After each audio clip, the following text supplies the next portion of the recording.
welcome to the Equity Chat 2.0. We have Dr.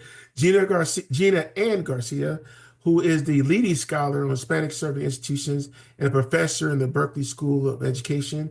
She has been a previous guest on our Equity Chat. She has also been a guest on our Equity Avengers Assemble podcast.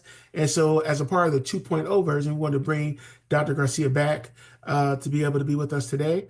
And I have a couple questions, but just how are you feeling today? I'm okay. I know before we started recording, we talking about just our communities are under attack, and it's a hard time. It's a hard time in this country to be with and for communities of color, and we are. We are. That's what this podcast is about. That's what me and you are about. So it's hard. So yeah, I remain hopeful daily. Making sure to remain hopeful. That's all we can do, and we gonna fight, and we're gonna resist. But yeah, I'm here and hopeful.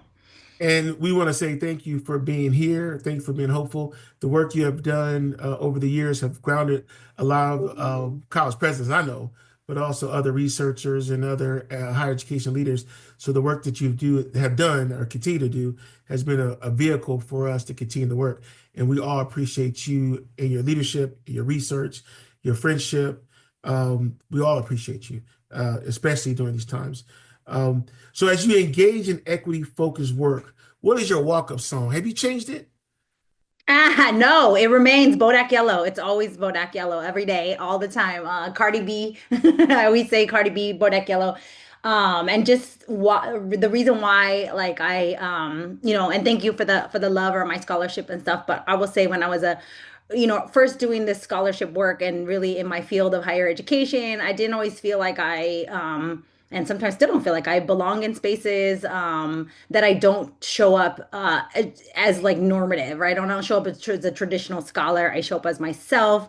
Everybody knows me for my red bottom shoes, right? Like I show up as myself, right? Like our shoes, your shoes are your expression, mine are mine too, right? I will show up in ones like I did to give a keynote at Compton College, right? Like, and it just in scholar spaces you have to act a certain way, and so I embody. I think I just value Cardi B because she shows up as herself no matter what, and so that's how I continue to show up, right? That I'm gonna do this work the way I do the work. So that's always the walk up song to let people know I'm gonna show up and I'm gonna be my 100% authentic self no matter what. Was there a defining moment or experience that catalyzed your journey to engage in this work, serving and championing for first generation students? Like, what was that? Was there anything that started this movement for you, Dr. Garcia, in this work? Well, I mean, let's go ahead and name that we're talking on a week when we know that there are protests going on in LA in your community directly where you're at, right? Like immediately in your community. And as I watch on TV, I'm like following it nonstop. It just brings up so much for me back to 1992. The Rodney King beating that led to the LA. I don't want to call it riots, but those kind of were riots. It was violence Yeah. was needed, right? There was anger, there was a lot of hurt that needed to happen. And we know that's not what's happening right now. It's not riots, it is protest, it is peaceful. But I just always think of that time as a very young person. I was probably like 13 years old. That politicized me, right? Like that. And I just hope that right now young people are being politicized. And so, yeah, I say a lot of times that's my defining moment. I do equity work for over 30 years because of that defining moment, right? That I knew that was not okay. And for more context, the Rodney King trial was actually held in my neighborhood. I lived 2 blocks from the court.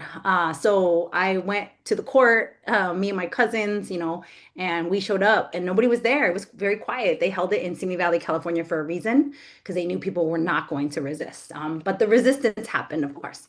So yeah, from that time on, I would say that I have always been politicized and always been doing this kind of work.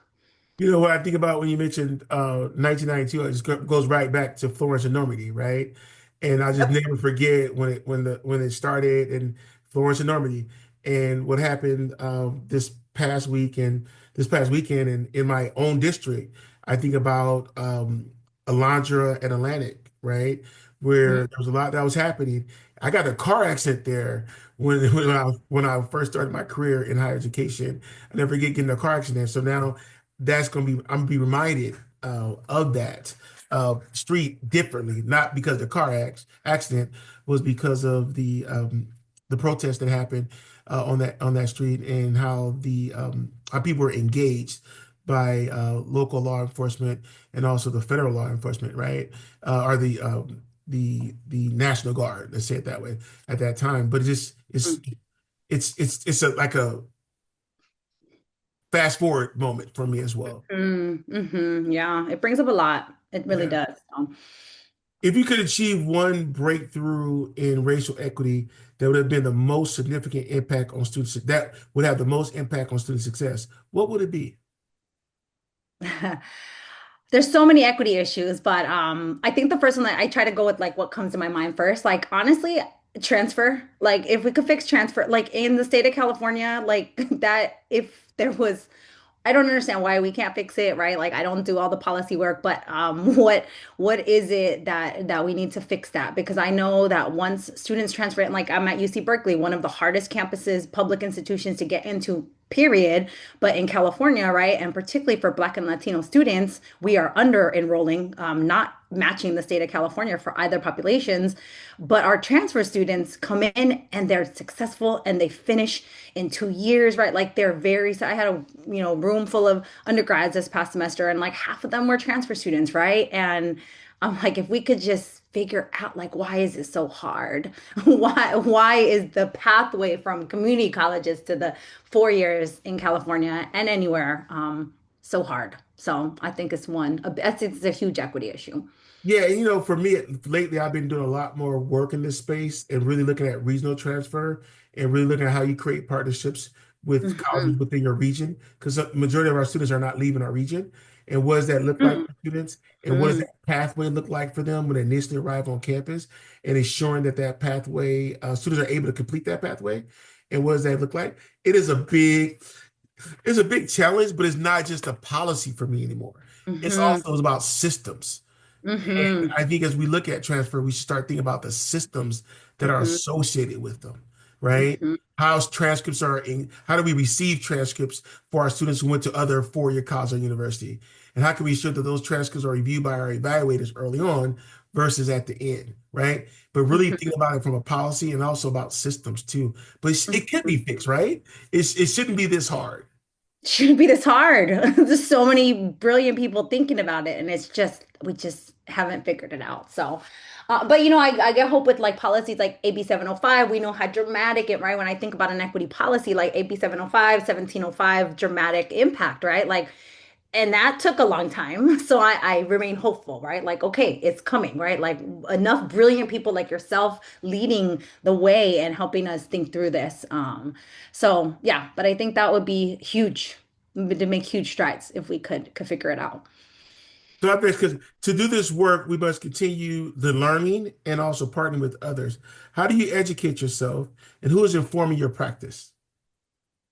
Yeah, right now I think I would say I try to like reach into other areas outside of the field of higher education, which obviously is my field where I spend most of my time thinking and writing. But one person that I am drawing on heavily right now is Adrienne Marie Brown. You talk about systems. Adrienne Marie Brown wrote the book Emergent Strategy. That's how I got into Adrienne Marie Brown's work.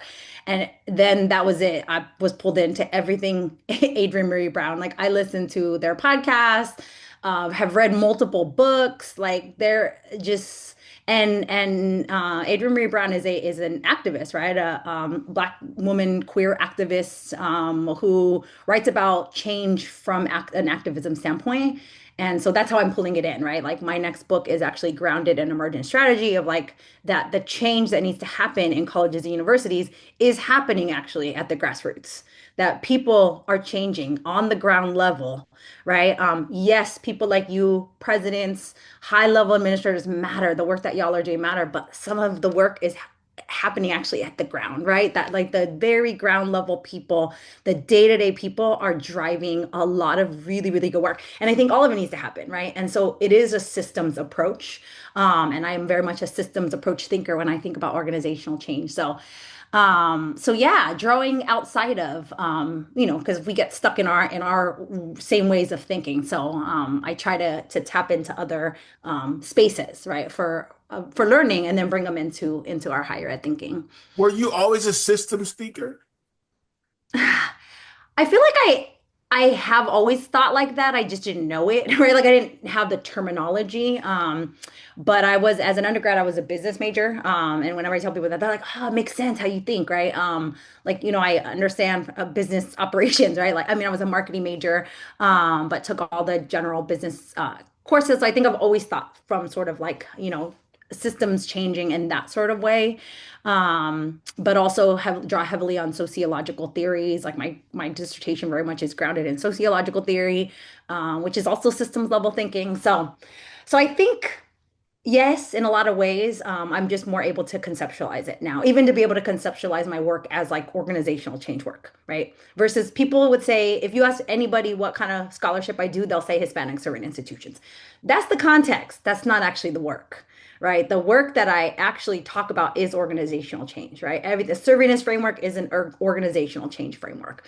So yeah, but it's taken me this long to even for me to name that too and say that's actually where my work is grounded in.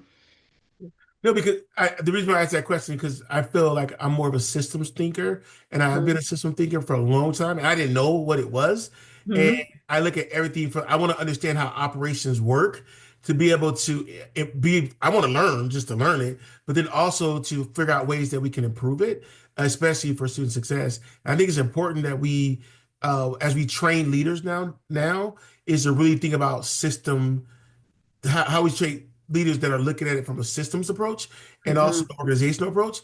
Because some of the stuff that I learned in grad school is not being applied to my work, right? And so, how do we look at in higher education, but then also in these leadership professional development programs, be able to provide these types of tools for leaders and emerging leaders as well? Mhm. Mhm. Absolutely. Yep. So, I have the next question. We all have a vision of the future we want to live in. Uh, you got me on a freedom dreaming. So what are some of Mhm. your freedom dreams right now for higher education? Yeah. I Yes, I love. cite you all the time when I say that. Thank you. Thank you. Every time. And we have to thank Robin G. Kelly for that term, right? Exactly. I thank Robin G. Kelly for that term. But I use it a lot, yeah, the freedom dream, and it's the idea, and I think the work that I draw on from Adrienne Marie Brown is similar in that like this idea, and actually her work draws on more like abolitionist work, right? But abolitionist work is also freedom dreaming work. The idea that we have to dream about the systems we want to see, right? We're talking about systems theory and system thinking around organizational change. Well, we have to envision what that is, right? What do we want to see? We can't just tear it down without having a vision for what we want, right? So the freedom dream for me is that, right? Is like the envisioning. And I think that's where the hope comes in. The critical hope has to come in is that like we can dream up what this could look like, right? So the freedom dream for me, yeah, would be like I said, there's a lot of equity issues, but really thinking about how colleges and universities can better adapt to the students that they're enrolling, right? That would be the freedom dream that we actually do respond, and I think we're seeing a lot of that. I think you're a great case of that, right? Of like that people are responding, right? Okay, what do students need? They need right now, undocumented people need legal help. Okay, how are we going to get them legal help, right? A good percentage of our students have basic needs that are not being met. How are we gonna meet them basic needs, right? Like our students need, yeah, culturally relevant curriculum. Yes, they need that. Let's do that, right? But that's that system, right? Like one thing, all these different things, right, add up to the overall sort of systemic approach to serving students. So yeah, I guess I just, the freedom dream stays the same for me as like when will colleges and universities fully adapt to the students instead of what how we originally thought about higher ed. If we think about the origin of higher ed as a discipline was that students adapt to the college. Right, that was always it. That you assimilate and adapt to the way the university is, and that's how you succeed. But the freedom dream for me is like we no longer ask students to adapt or assimilate, that we adapt to them. We change to the students, right? We evolve and emerge into spaces that respond to the student and everything they need. Yeah, and I think that's important for leaders to hear that because at the end of the day, it's not about us, it's not about titles, it's about those students, right? And their success stories is that we have to help contribute to those success stories. So Mhm. I'd like to say thank you, Dr. Garcia, for being on Equity Chat 2.0.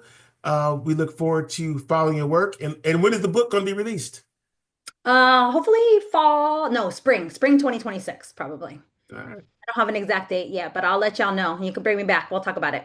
We'd love to talk about it. Thank you very much. Have a nice day. Bye.